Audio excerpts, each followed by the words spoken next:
Hello, I'm Dr. Arlen Ford, the chairman and founder of Activator Methods International.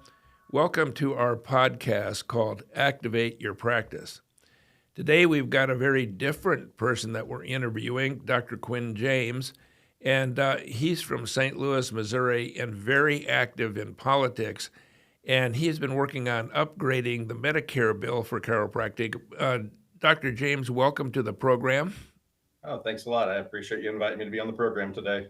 Well, I thought we could get the word out to everybody and see how much they could help you because you've been doing this by yourself and not getting any recognition. And so that was my goal today, is to get you some help. Can you tell me a little bit about yourself? Yeah, I'm a practicing physician. I have a solo practice just outside of St. Louis, Missouri, in St. Peters. I've been in business for about 25 years. And over those 25 years, I've held different positions with the Missouri Chiropractic Physicians Association, including the legislative chairman. And then I moved over to the American Chiropractic Association, where I became a delegate from Missouri, representing the 2,300 chiropractors in Missouri. And then eventually I was appointed as the legislative chairman for the American Chiropractic Association. So you've been around politics for a few years. Yeah, yes, I have. So we've made some real good strides in Missouri, and we want to see that happen nationwide with our federal plans. Now, this bill that you're working on, it's updating Medicare for chiropractic, and I'm surprised when I talk to chiropractors, they have no idea that this is even happening. And I know there's a bill number. Can you tell me what that number is? Yeah, so the name of the bill is the Medicare Chiropractic Modernization Act, and it's HR 1610 in the U.S. House of Representatives, and it's Senate Bill 799 in the U.S. Senate. Well, tell me a little bit about what, for example, how many co-sponsors? I know you were up at 170. Yeah, so we've been able to pick up several co-sponsors for our bill. We're up to 179 co-sponsors. And the great thing about this bill is we have 93 Republicans and we have 86 Democrats signed on our House bill. And on the Senate bill, we have 14 co-sponsors, including 6 Republicans and 8 Democrats. So this piece of legislation is just very bipartisan, supported by many in Congress. We're up to about 42% of the members of Congress have signed off. How did we get to the situation where we need legislation? Why can't CMS do this through the regulatory process? Well, in 1972, we passed a law in Congress to allow us to kind of get our foot in the door and allowed us to treat subluxations of the spine. And because that was put into statute, the only way to overturn the statute that was passed in 1972 is to pass a new statute.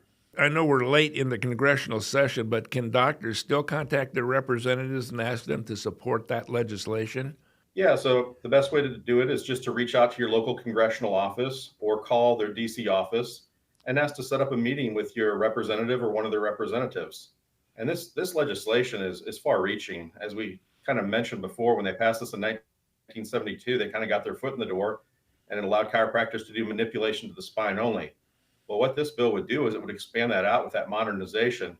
So it would allow you to practice up to your state scope, and any service that Medicare covers that you're licensed to provide within your state, you would be able to get reimbursed for.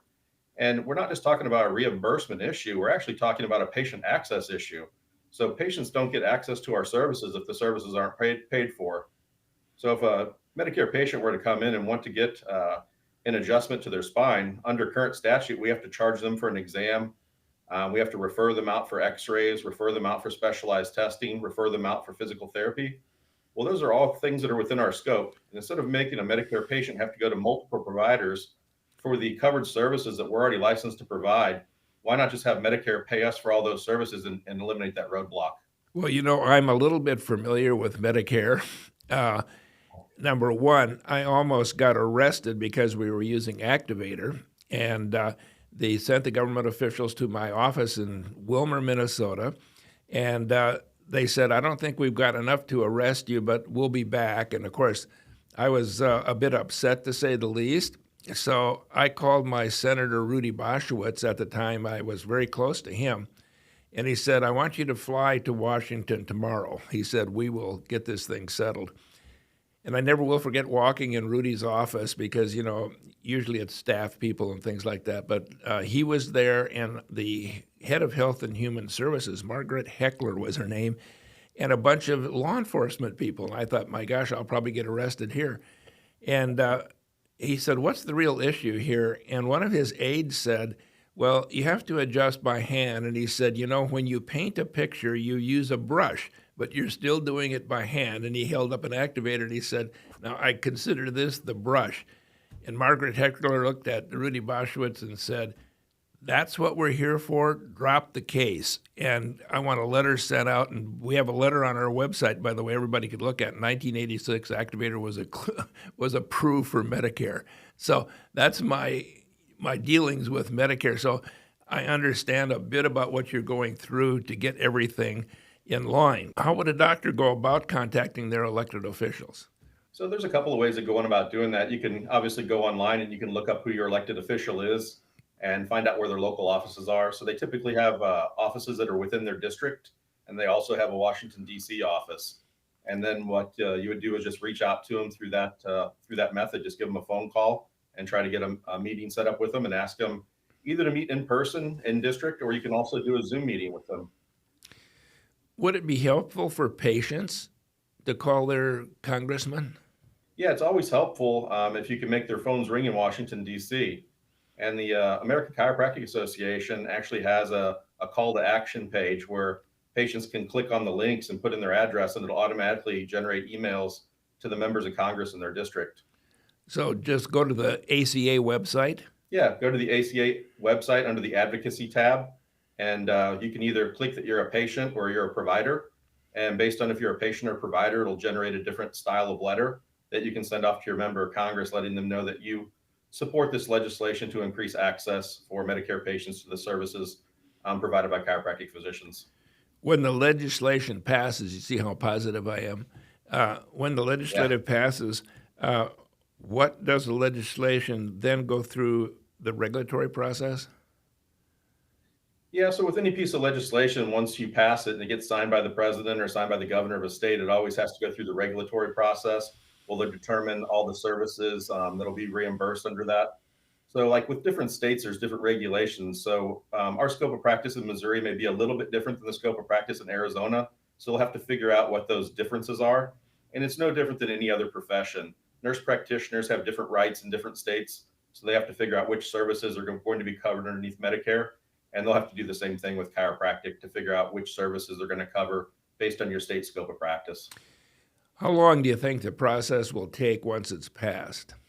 Well, I don't have any experience on the federal level, but on the state level, a couple of years ago, we passed a Medicaid full inclusion bill for chiropractic physicians in Missouri, where it covers exams and x-rays and allows us to be able to order blood work and MRIs and be able to perform therapies in our office.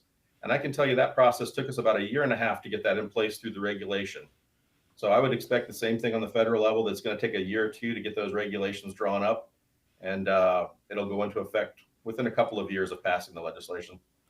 Well, I know you're busy, and I just want to thank you for taking time to get this out to everybody, and I hope this helps you because it's been a tough job, and I want you to be recognized for the work you did, and the ACA, helped with all of this also. So thank you, Dr. James, for coming on. Yeah, I appreciate that. And just as an extra piece of information, this bill has been assigned to the Ways and Means Committee of the U.S. Congress.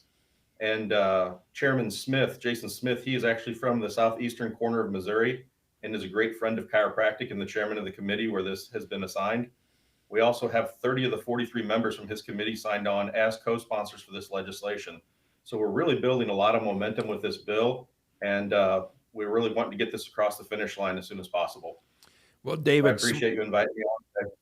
oh, you're welcome. David Swikert is from Arizona, and he's a friend, and he's been, a co-sponsor for some time now, and he just got reelected. So I think you're going to be in good shape to get it handled.